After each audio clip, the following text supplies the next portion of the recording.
This is Hannibal here from the HannibalTV.com, and today we have a former NWA World Heavyweight Champion back when the title meant something. He was in WCW as well. Wildfire, Tommy Rich. How are you doing today, sir? Hannibal, you doing all right tonight, besides being cold? Yeah, it's very cold here. It's about -20, so be happy you're not here. Yes, sir. You cut your hair since the last time I saw you. What? Yeah, I cut it off. Yeah, got so hard. Too old for long hair. My wife said. How did you end up being married for so long with all the girls that you've had over the years? You were one of the guys that the girls absolutely loved. There was no Facebook. Yeah. Yeah. No, I'm just very blessed, man. I had a good wife. She put up with a lot of shit, but, it's all good. 41 years, man. That's impressive. Yeah, I guess now, too, with the FaceTime where the wives could actually call the wrestlers and ask them to go on video, that would have screwed you guys over a little bit. Yeah, it's a different world now. I think it was Bill Dundee that told me that at one time you and him each had big vans where I guess Bill Dundee's wife is like, this is like a driving automobile. Yeah, we both had, they same color and everything. You couldn't tell who was coming or who was going. Why do you think today there's not the groupies that there used to be in wrestling back when you were a big star? I don't think them guys are as good looking as I was. Yeah, I don't know, man, but it's a different following now, though. You're exactly right. Shoot, there was as many girls come that was guys. Yeah, now it's mostly men. There's a small percentage of women, but I would say it's about 90% men that you see when you watch the shows nowadays. Yeah, that's hard to believe because they got some good-looking young studs. There's a fan, Joseph Napolitano, that wants to know how you came up with the Fez press as your finisher.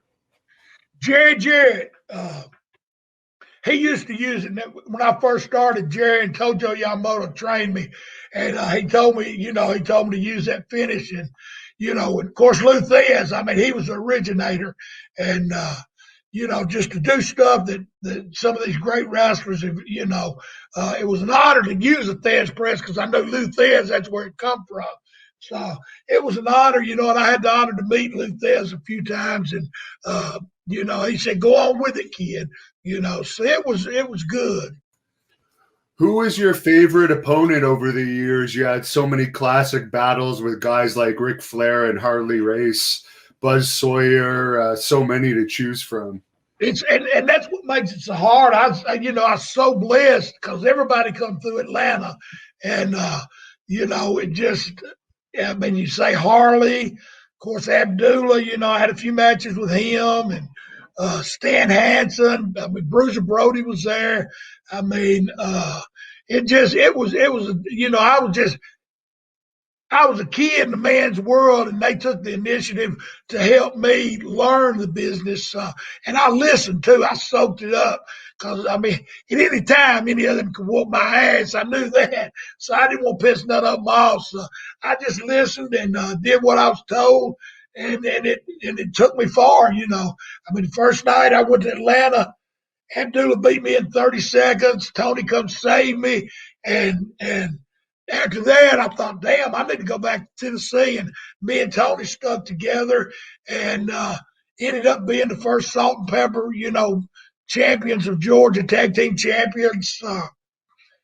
It was good.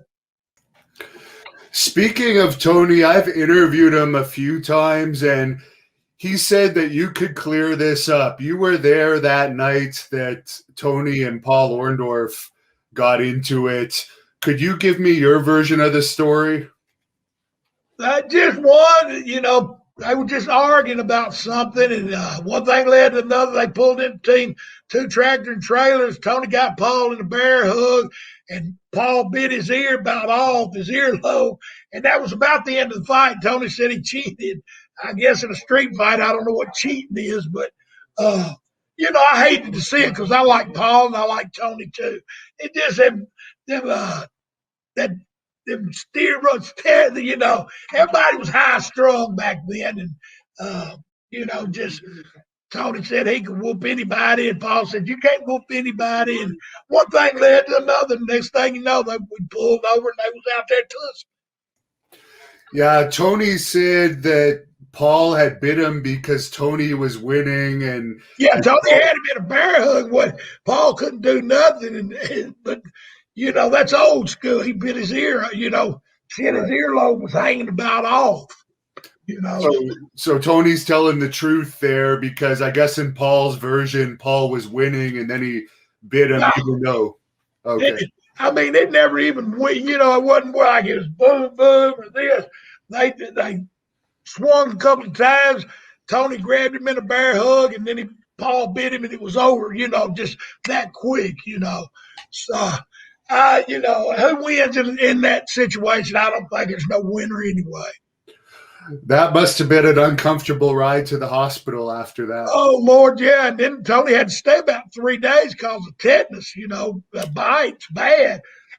So they kept Tony in the hospital for 2 or 3 days with the antibiotics and stuff, you know. So it was just a bad thing. Now, for your feud with Harley Race and that brief moment that you won the title when nobody was expecting it, could you tell us about what led up to the title change and your overall thoughts of working with him so much over the years? Well, Harley, I mean, and Harley was a great teacher. I mean, it was a pleasure. It didn't matter if you went. Of course, you always went long back then, but, you know, 20, 30 minutes. And then, you know, with Harley, you go 45. But it was like a cakewalk because he was just so smooth, you know. Did you ever see Harley Race in action in any of his street fights? Because I understand he was a really tough guy as well. I seen him one time just hit the boy like that. Looked like, and it looked about like that. And that boy was knocked out. Harley was tough.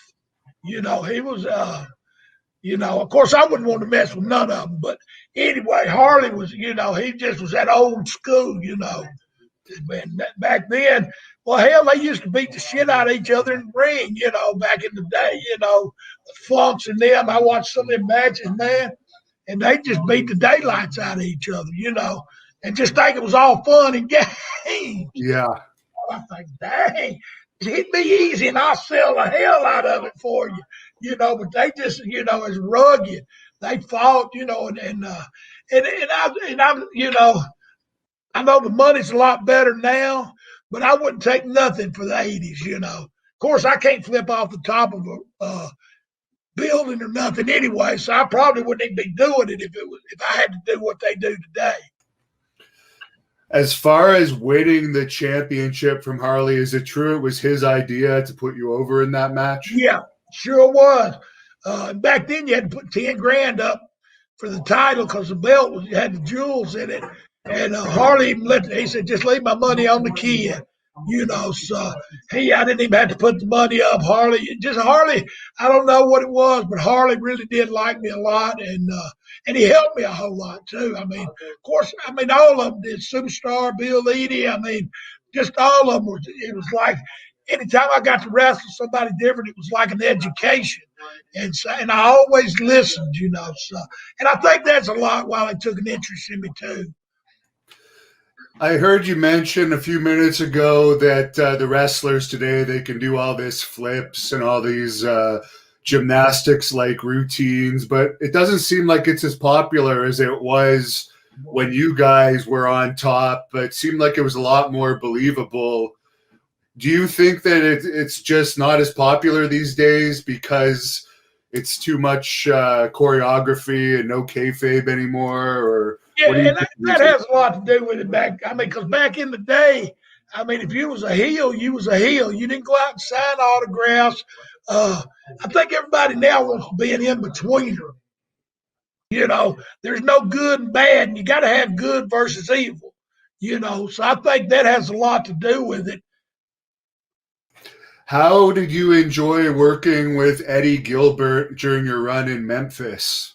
Oh, Eddie was phenomenal. Which, like I was telling the captain a while ago, you know, I grew up with Tommy. I used to go to matches with Tommy Gilbert and Eddie Marlin, and so I grew up with this kid. And, you know, so I knew him real well. And so, like, Eddie used to take pictures when I first started, and then he started. And so we just ran together, you know. Now, Jim Barnett really liked you, and I understand he was one of the reasons why you were pushed in Atlanta. Do you have any memories of him? And he's remembered as kind of a genius in wrestling. Oh, Mr. Barnett, I mean, we was talking about that earlier. He'd come to the big shows, and but he never was around a whole lot. But you know, and he just was always good to me. Now, you mentioned earlier that you wrestled Abdullah the Butcher a lot. Working with him, he was known sometimes he would take advantage of the younger guys. Did you ever have that issue with him? Obviously, you must have become friends. Well, the first time like I said, when I come to Tennessee to Georgia, the first night I wrestled him, he beat me in 30 seconds. I got color, and Tony Atlas saved me. And he come back, and he said, "I'll give it back to you one day, kid." And I thought, oh, yeah. And then one night, Wahoo was supposed to wrestle him in the Omni, and Wahoo didn't show up, so I wrestled him. And he told me, he said, "Slam me, kid, slam me, kid." I said, I thought to myself, I can't slam him. I was about 220, and he was 400 or better. He said, "Slam me, damn it." So I tried, and I went under and got him, man. He swung up on my shoulder like he weighed 200 pounds. And I slammed him. That whole building went woo like that. And we come back to the back. He said, "I told you I'd give it back to you one day." I figured he'd already forgot about what he told me, because that was a year and a half later. And we come to the back, and he said, "Remember, I told you I'd give that back to you." And sure enough, he did, you know.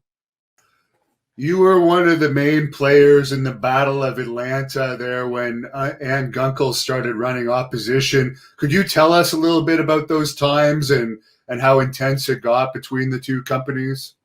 It wasn't ever really bad. Ann didn't run that many shows, and that's when Crockett and them took over. Me and the Crockett's, we didn't have Davy Crockett was cool, but I didn't really care much about the other ones, and there was the ones that counted. So I never worked for them much.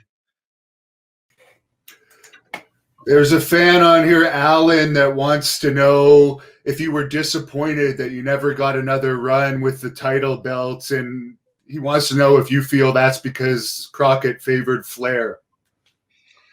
Well, that may have something to do with it, but I was like really young, and that's a lot of responsibility being town after town. So, I seen the reasoning. I understood it, because that's, like I said, it's a lot of responsibility being in Georgia, then Carolinas, then Florida. That was you was on the road all the time, and I didn't really care much about being on the road. Is that one of the reasons why you never went to WWE? Because you probably could have had a run there around the late 80s when you were still in your peak of popularity. Yeah, Roddy Piper had me booked there one time, and as a matter of fact, Roddy had me booked, and that's when Ann opened up, and she put me on a pretty good guarantee. So anyway, when it come down to it, I just stayed home, Did you end up having a match at all for them over the years? I went up there when I first started for Vince Senior. I went up there, Mr. Barnett said, "You need to wrestle in the garden one time, Tommy." And so anyway, I went up there and wrestled, and that was cool. That was a big thing too. But it just, up there was a different world from in the South. It was just much, I don't know. I can't say it was bigger because 17 went everywhere, but it just, to me, it was a different world, and that, You know, at the time I was doing all right with Miss Gunkel, and so I didn't have to go. How attractive was Ann Gunkel? Because I've heard she was absolutely gorgeous, and I guess she had an affair with Ted Turner supposedly at one point. Yeah, now I don't know about that, but she was a beautiful lady. I mean, because when I went to work for her, she was kind of older, and she still looked good. You know, so she was. I imagine in her younger days, she was quite the lady. Now, you mentioned Piper almost got you hooked up with WWE. Do you have any stories about him, hanging out with him on the road? Oh man, Roddy, me and him just we hung out together, and Roddy was just super good. I learned a lot from Roddy too. Of course, Roddy, he just didn't take no crap, period, from the promoter. So if they, he just tell him to kiss his ass and go on about his business. You know, Roddy, I mean, of course, he was a good enough talent, he could do that too, you know. What was he like out at the bars? Because I know he was a big partier in his younger days. Yeah. Oh Lord, yeah, he was quite the cat. You know, I mean, we go out drinking and shoot, done some other things, some other party things too. But it was Roddy was cool. Me and him one day, he got some of that smoky smoke, and we went to the wrong town, and Ole got madder than hell, was gonna fire Roddy, and Roddy said, "Go ahead." He was gonna fire both of us, and then Roddy said, "Well, just fire me." Ole said, "You're fired." About a week later, he was back, because he was such a great talent. Yeah, that smoky smoke is legal up here in Canada now, all across Canada. I need to be up there with you. No! It's a trade-off for the bad weather. Hey, I might could do a little trading like that. Do you think that Ric Flair would have lasted in the WWE today with all of his antics when he would party? We hear about him dancing around at bars naked and stuff. Would they keep him around with cell phone cameras and all this?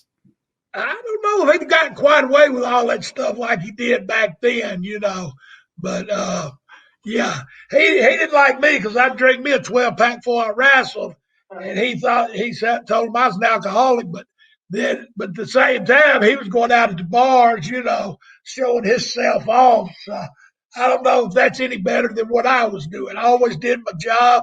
I had to go 45 minutes. I went 45. They wanted to go an hour. I'd go an hour. So I never had no problem with it. And he's about the only one that ever said anything about it. That's strange. How was he to be in the ring with? Hey, Rick was good. He was good in the ring. But the difference, I think, the difference between Harley Race, say, and Ric Flair, Rick would have the same match with me as he would you, where Harley, he would wrestle your style and wrestle my style. So Rick had pretty much the same match with everybody, where Harley would change it up to your style of what you did. He'd watch all the matches and see what everybody was doing, and he'd go out there and like me. I mean, he just carried me. I got the utmost respect for Harley. God bless him. Why was your AWA run so short? You did that big angle with Kevin Kelly and Sherry Martel, feuded with Adrian Adonis there a bit, but it seemed like the run didn't last very long. Well, it was cold, but Wahoo was doing the booking, and I went up there, and it just, I was away from my family. I had a wife and 3 kids, and so it just wasn't the right thing. Do you have any memories of working with the Missing Link? I worked with him, I think, one time, but we had a good match. It's kind of like dancing, You got a leader and a follower, and I just could follow everybody real good, So, it's like they asked me today, who's your favorite match with? But like Superstar, and shoot, I got to wrestle, everybody come through Atlanta, so I got to wrestle the cream of the crop.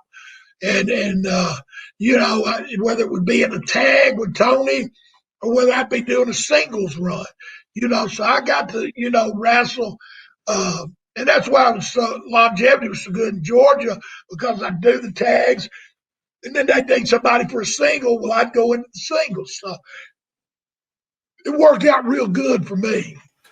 Did you ever wrestle superstar Billy Graham? No, sir, I sure didn't. I met him a couple of times, and he was very nice. I mean, I met him. He come into Atlanta, like he'd come in for a couple of shots and then be gone, but never wrestled me. How was Bruiser Brody to be in the ring with? Oh, I never wrestled Bruce. I wrestled with him.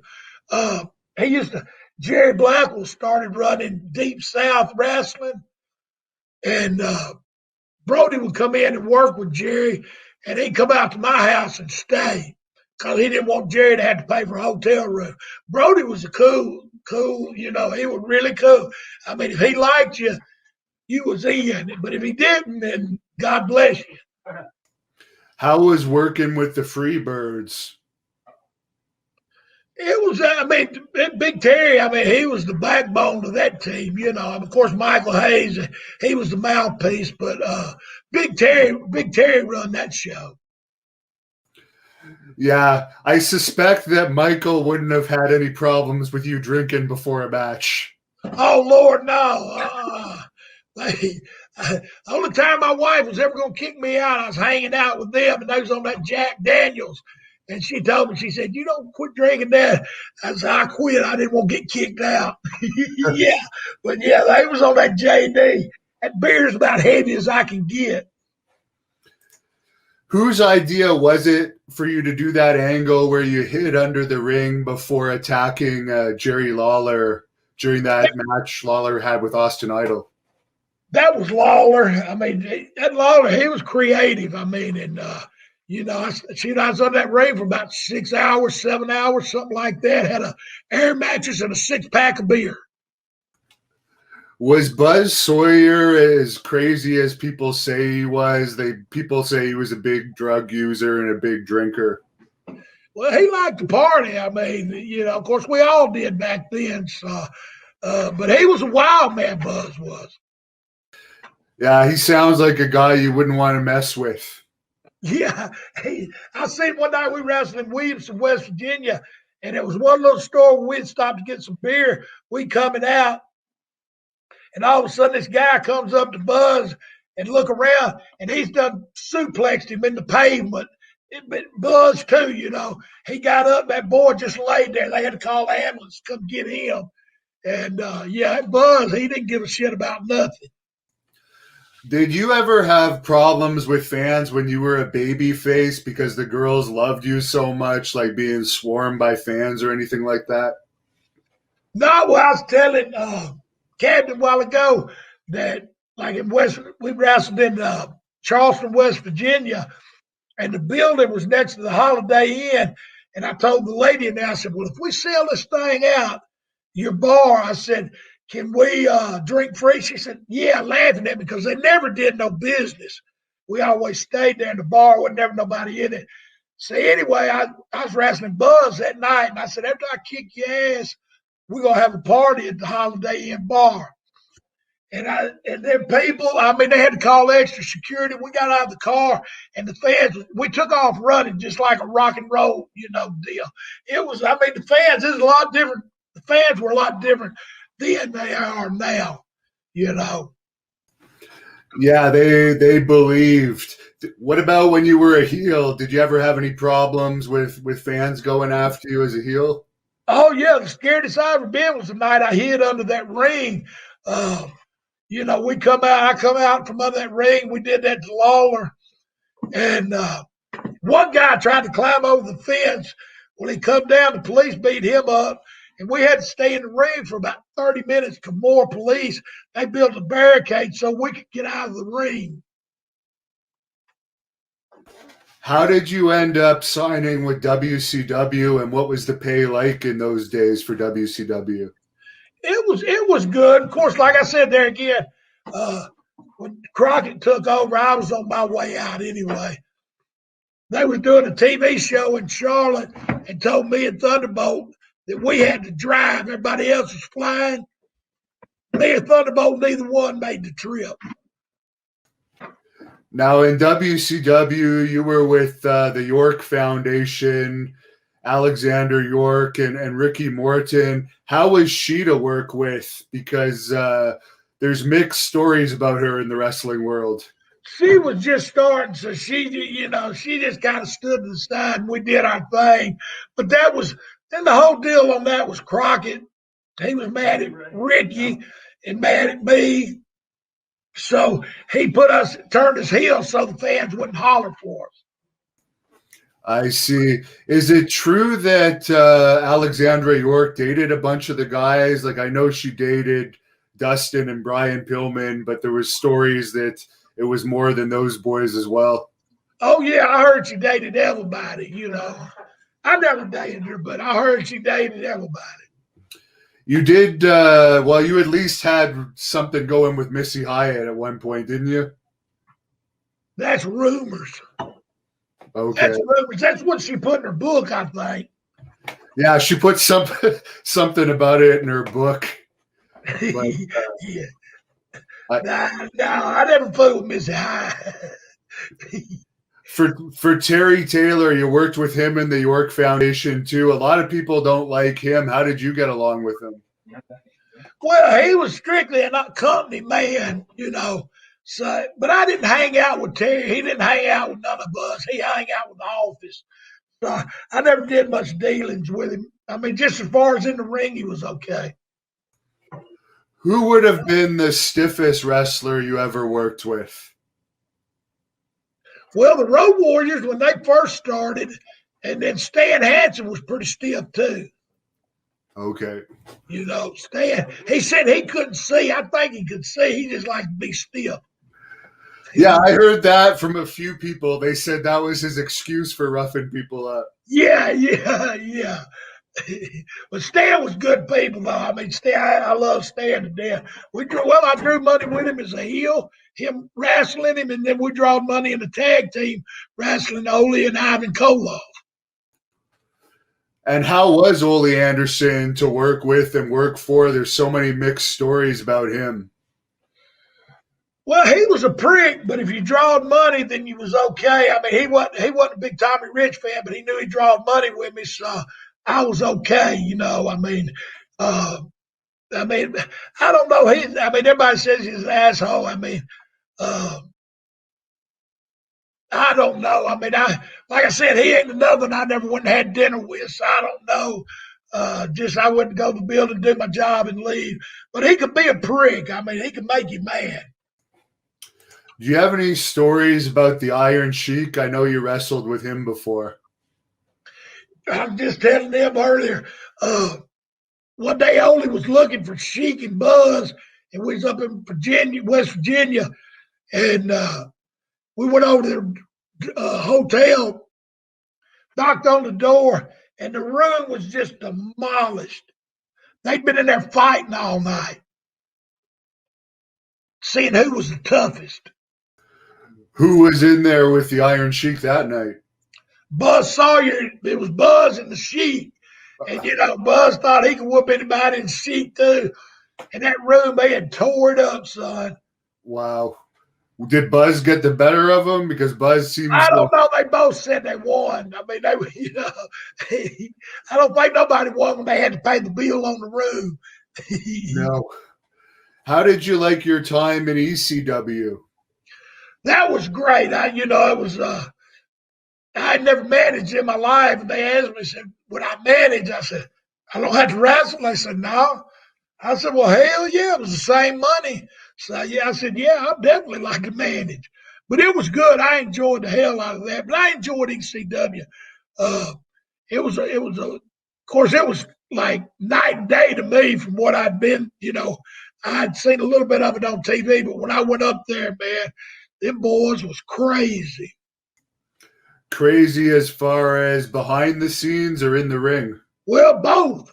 They'd stand there and let somebody hit them in the chair, hit them in the head with a chair. Somebody go swing a chair at me, I'm going to throw my arms up. They would just stand there to see who could take the worst hit. Did you ever wrestle Taz when you were up there? No, I've never wrestled Taz. How did you find him backstage? He was always nice to me. I mean, you hear some people say he's a prig. I don't know, but I always got along with him. What about New Jack? Did you ever get in the ring with him? No, I never wrestled him or wrestled with him either one. No, probably glad I didn't. I seen him take advantage of so many kids, and just stuff that's uncalled for. And I just ain't about none of that. Now, you were in the Full-Blooded Italians with Tracy Smothers, who unfortunately passed away last year. Any thoughts about him and that tragic loss? Yeah, I mean, and you look at Tracy. I mean, he didn't smoke or nothing, and come down with that cancer, boy, and it just took a hold of him. Yeah, they was in Atlanta. Him and Steve Armstrong, as the Southern boys. I knew Tracy real good.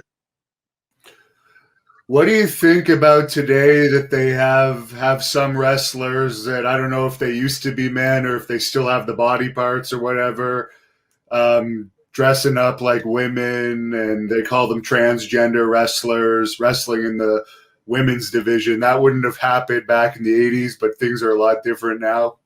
Yeah, no, that wouldn't happen back in the 80s. I'd have to leave too if I run across it. I'd have to leave too.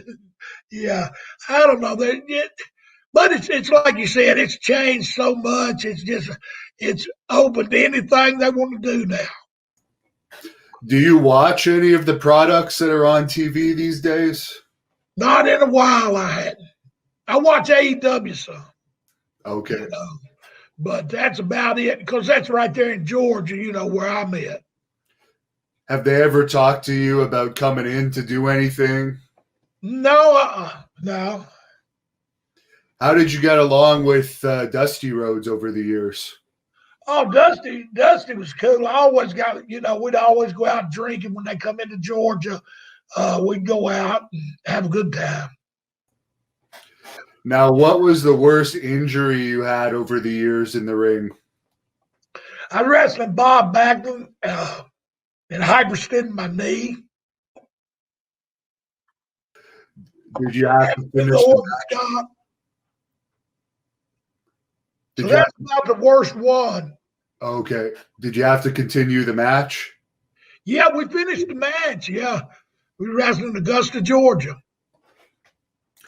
Now, with all the wrestlers breaking kayfabe and how you say it's changed so much, what would you do if you wanted to get a company going again to try and make it popular? Is there any techniques you would use if you were a booker? I don't know what you could do, to be honest. I mean, it's all been laid out, I mean, they've exposed it. So, I mean, I don't know what you could do. There was a fan that wanted to know if you've ever seen any backstage fights throughout your career. I've seen wrestling too, and the Great Mephisto, Frankie Kane, one night. They got back after a match and got into it. Wrestling too, front faced him, took him down, and then Frankie bit a big chunk out of his side, so that broke that fight up. It seems like in those days there was a lot of biting and eye gouging. A lot of kicking and scratching and carrying on, yeah. Did you ever see Haku in action over the years? No, I seen the Samoans, Alpha and them. I seen them one time. Well, somebody got after Michael Hayes, and they come in and just wiped house.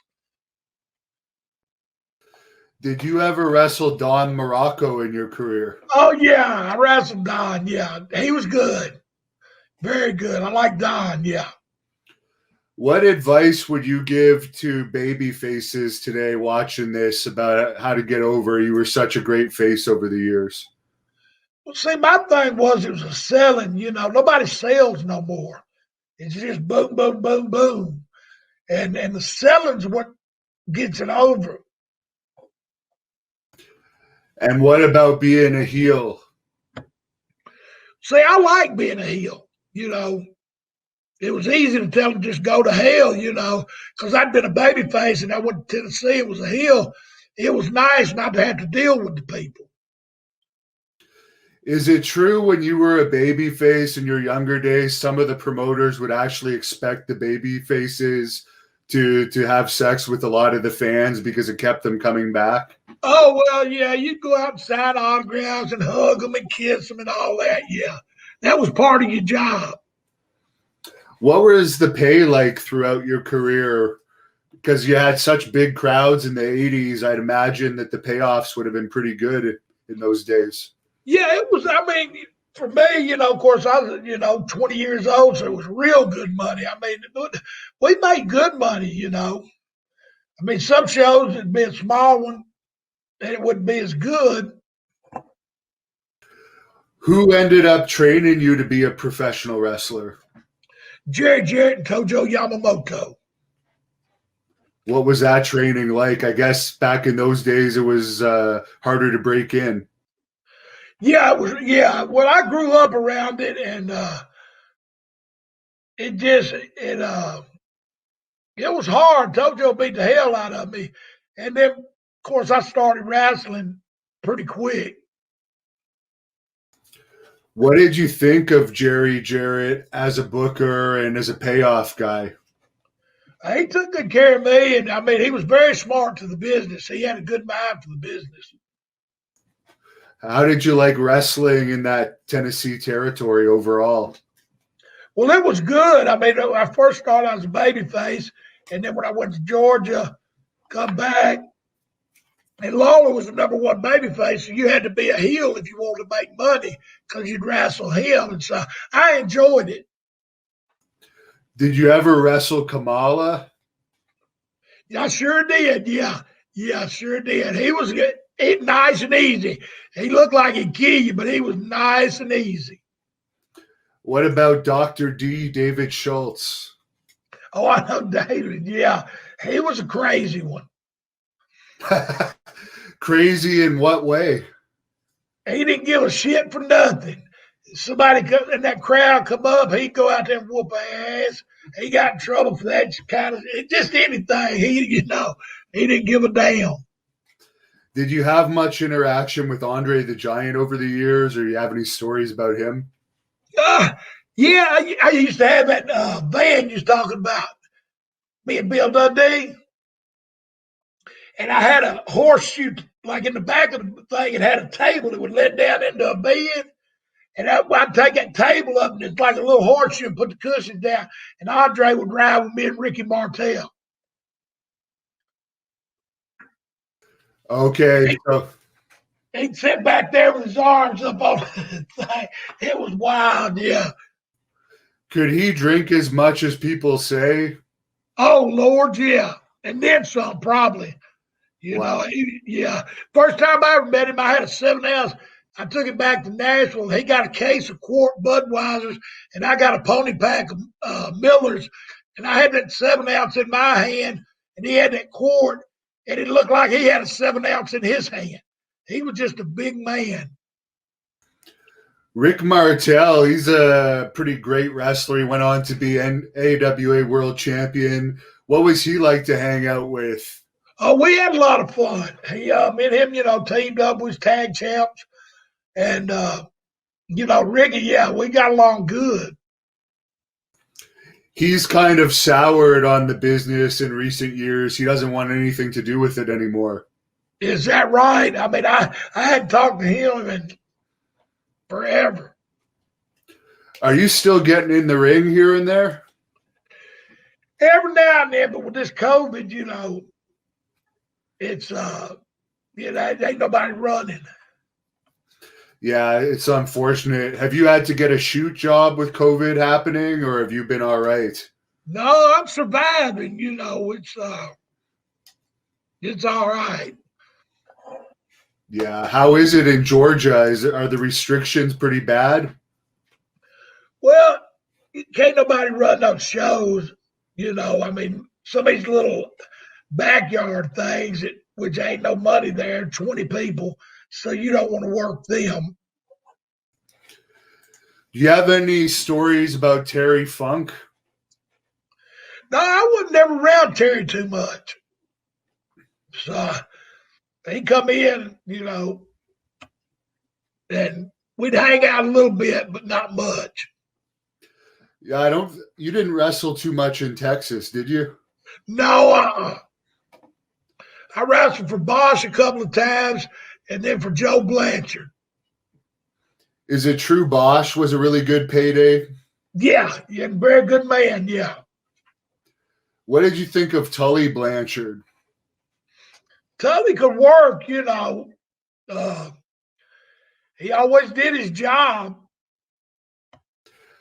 There's a fan that wanted to know if you have any stories about Dr. Mike Lano, the photographer.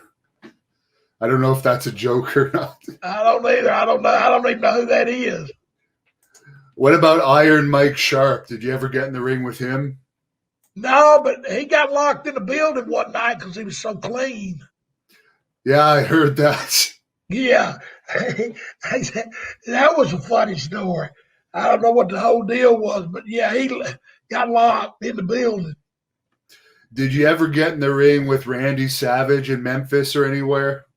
No, I never wrestled Randy. He was in Georgia, just starting, as a matter of fact. And then he went on and, of course, made a name for himself up in New York. So, but I wasn't never around Randy a whole lot. Is there any wrestlers over the years that you worked with that you were surprised that they went on to be big stars and you didn't think they would be very big? Shit, they was already all big stars anyway. Yeah.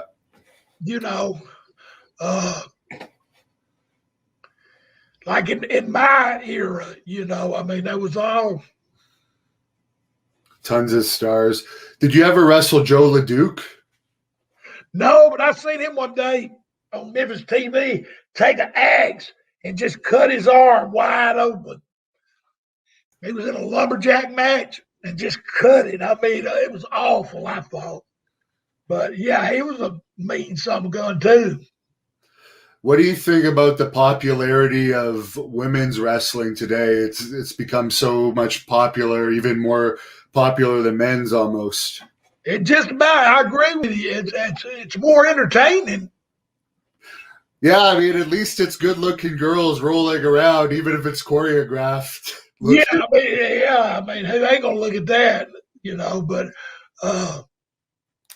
and shit, they take some bumps and shit too. I mean, it's I don't know. It's a different world now. I mean, because like you said, it's more popular probably than the men. Yeah, they don't really have too many stars left for the men. I guess they got Brock Lesnar's not wrestling right now, and Goldberg. I don't know how much longer he has left. Yeah, shoot, they just don't have no new faces. It's hard just to show the same thing over and over. I think that hurts. There's a fan that wants to know if you have any stories about Arn Anderson. I never was around Arn too much. He was in Charlotte and I was in Georgia. I wasn't never really around him too much. He come in and wrestled with Ole some in Georgia, but I never wrestled him. What did you think about Paul Heyman, and are you surprised he's still in a position of power in the business? Ain't that something? I mean, of course, he has a pretty good head on his shoulders, I guess, for the business. But I don't know. I mean, he's got a good end up there with Vince, I reckon. You worked with the fabulous ones, Steve Keirn and Stan Lane. How were they to be in the ring with? Oh, they were good. Steve was tough. Steve, he wrestled, so it was tough. There's a fan that wants to know what's the craziest thing you've seen a ring rat do over the years.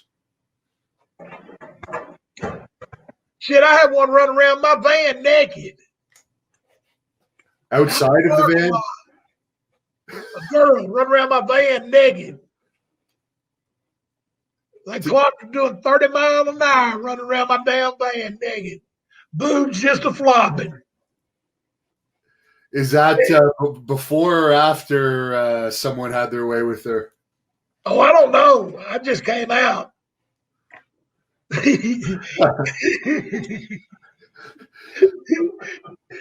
There's a fan that wants to know, when you guys were wrestling, how much of it was planned, because we know now on WWE every single punch is planned and there's nothing. Oh, you had maybe an opening, a heat spot, and a finish. The rest of it was ad lib.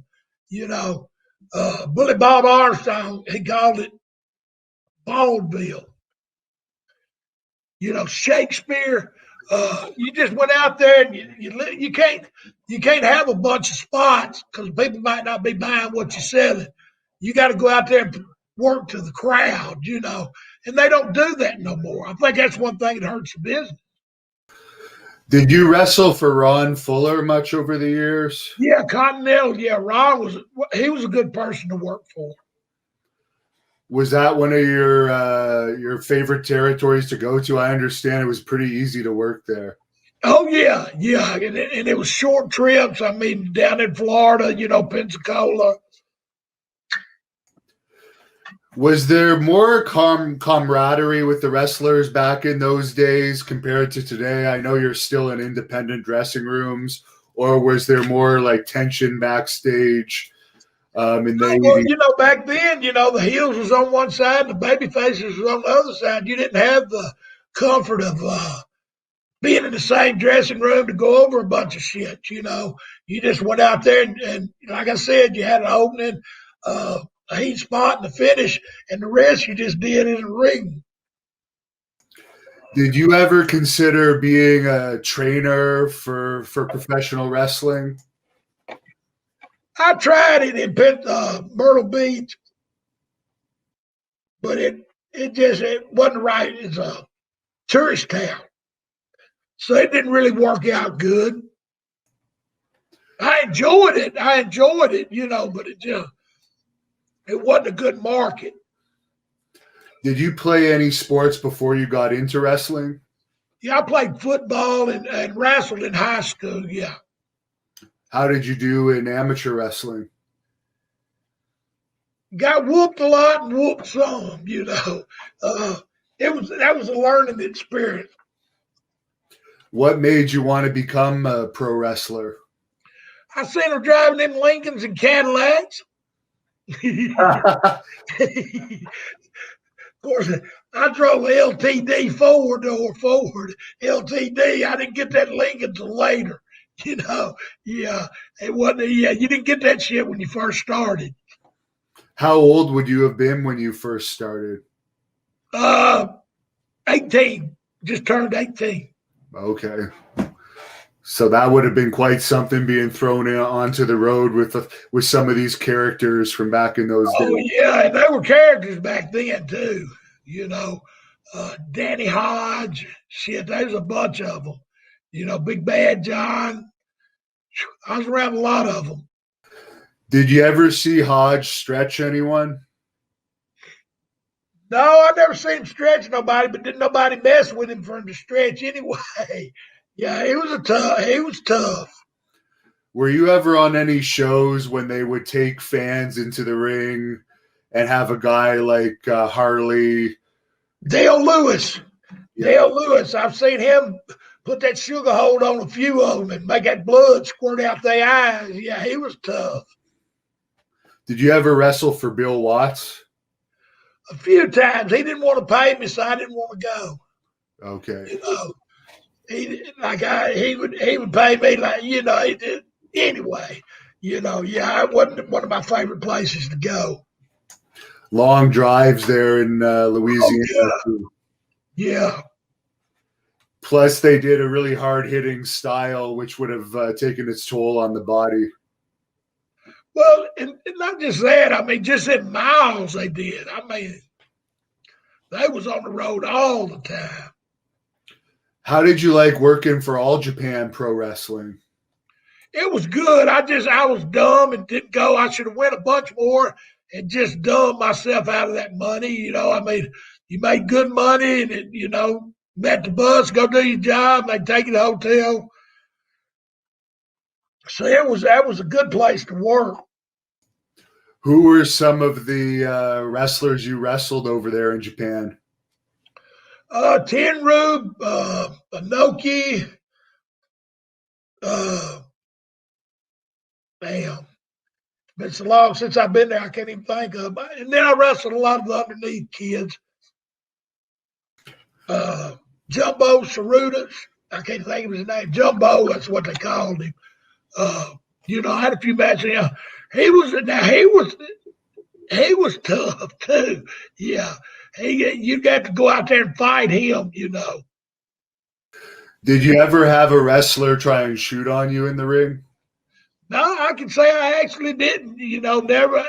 And I've seen some that had problems, but I was blessed. I never had no problems. You know, very lucky because tempers do get hot sometimes, but I just went with the flow anyway. I didn't, you know, I was too young to get mad.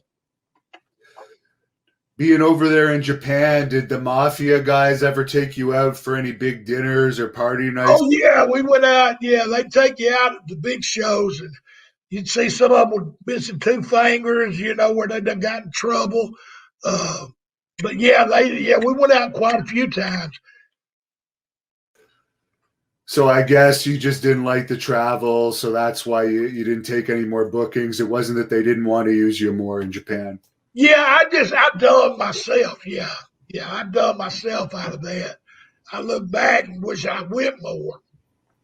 Would Atlanta have been your favorite territory over the years? Yeah, most definitely. I mean, you didn't have no long trips. You know, it was just easy going. You know, so yeah, Atlanta was my favorite. Did you ever wrestle any of the Von Erichs over the years? They all come in to Atlanta. I wrestled with Kerry's tag team. They came in. They was good. Yeah, they were good. It's unfortunate they had all those problems. Ain't that something? I mean, I ain't no explanation for that. I just don't know. Which of the wrestlers' deaths hit you the hardest? You must have lost a lot of people you knew over the years. Well, Piper, just and Brody, that was shocking.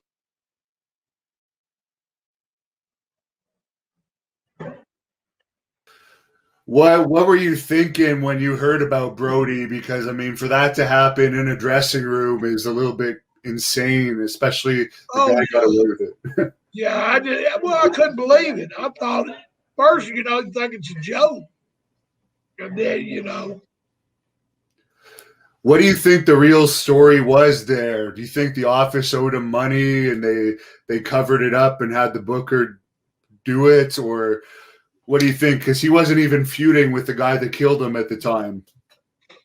I don't have a clue about it. I hate to say something I don't know nothing about, but like they'd had trouble before, I think.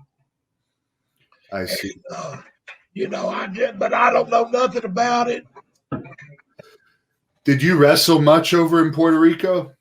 I went there about 3 times, and it was just it was getting so wild over there. I just, The pay probably wasn't great either, and the fans are crazy. Crazy, yeah. Yeah, you had to worry about them. How did the new Fabulous Ones team come about with you and Eddie Gilbert? Jarrett, that was a bad deal. I mean, Stan and Steve was a fab. We were like prefab. Who was your favorite booker to work with over the years? Well, the Fullers was good. The Fullers, I mean, I like working in Atlanta, but Ole was hard to get along with. It was just easy going in Continental. Do you still keep in touch with many wrestlers these days from the glory years? Just if we see them on the road, man, shoot, everybody I know is about dead. The ones I run with. How's your health holding up? You still look like you're doing pretty well. Well, besides putting on a few pounds, I'm doing okay. You still work out in the gym regularly? I never worked out in the gym. Really? No, I just I wrestled every day. I thought that's all I needed. I worked on cardio, but I wasn't much on pumping the iron. I guess when you're going hour Broadways on a regular basis, that's pretty good. What's the longest match you ever had? I know you had some that were close to 2 hours. Yeah, with Ole and Ivan in Marietta, Georgia. We went 60, 90 in 2 hours. Sold it out every Sunday for 3 weeks. Just did a Broadway. And for that, you're talking very little beforehand too, right? You're just going in there and wrestling. Yeah, and then that you just knew the finish just about. Just rest of it you did out in the ring. There's a fan that wants to know who had more girls, you or Ricky Morton? Ricky Morton. I don't know. My wife might be picking this up. How did you like being on the road with Ricky in WCW? Did you guys get along pretty well? Oh, yeah. I've known Ricky, forever. And he started in Tennessee a little after I did. And, I've always of course, if you can't get along with Ricky, you can't get along with nobody. No, that's true. Did you have a regular guy that you like to travel with on the road? I know Tony Atlas was probably one of them. Yeah, Tony. And you had your little groups that you travel with. Brad Armstrong. Piper was a lot of fun. Rick Martel. So it was, everybody was coming through. So, and I was just there. So you just lead up, you'd take off, you'd hit it off, and that's who you went with. How did you get along with Matt Bourne? He was difficult, but I always got along with him good after I knew him. Yeah, a lot of guys didn't get along with him. I know Brian Blair had a fight with him at one point. Is that right? I don't know. Of course, Matt would fight you at the drop of a towel anyway, whether he thought he'd win or not. He just liked to fight. There's a fan on here that's wondering if you have any Michael Hayes stories. Not really, just about getting me a divorce over drinking that JD. Yeah, that's about the only one. Yeah, that pretty much separated me from them. We wrestled, but I didn't associate too much. Was drinking accepted in the dressing room in like the 70s and 80s? You could just like have a 12-pack of beer and nobody would care? Pretty much. Or you might not bring in the dressing room. You might walk out your car and drink one or two. Right. Helps with the pain. Yeah, no shit. Who would your favorite feud have been with that you made the most money feuding with? Probably Buzz. I mean, we went 2 years. So that's a pretty long time. I guess he wasn't as stiff with you as he was with some of the younger guys. I told him, I said, you hurt me, I can't do it. And he never did. He never did hurt me. Every now and then he want to try something new. And I was his guinea pig. But, he never hurt me too much at all. There's a fan on here that wants to know, when did you start seeing more drug use in the business? I know at a time in the 80s it started to get more prevalent. Probably the 80s, I mean, I started in 76. 80s, that was pretty wide open. It was like that with everyone in entertainment, though, at that time. Yeah, exactly. It was because it was like a new thing. Or you know where it's also like, Hannibal? Every time I have one of my prestige clients, like Tommy Wildfire Rich, like Marty Jannetty, like Ted Arcidi, you take advantage of them time after time. The captain's good nature. You try to take advantage of me, Hannibal. Good nature. There's nothing good natured about you. That is very disrespectful. You're lucky that the borders are closed right now, or I would be coming to Canada, and I have some Hannibal hands. You see these? Yeah, I hope you have a gun. Oh, listen, Hannibal. Maybe I do. Maybe I have an army. I have the captain's army. I don't need a gun, but you're I have the Hannibal Holics backing me up. All right, yeah, Hannibal Holics. Thank you for watching the Hannibal TV. Please like this video if you enjoyed it and click the subscribe button to not miss any of our latest shoot interviews, match videos, or news updates. Support us on patreon.com for $1.99 a month to watch our full shoot interviews ad-free and help our channel grow. Follow us on Twitter at the Hannibal TV for instant updates.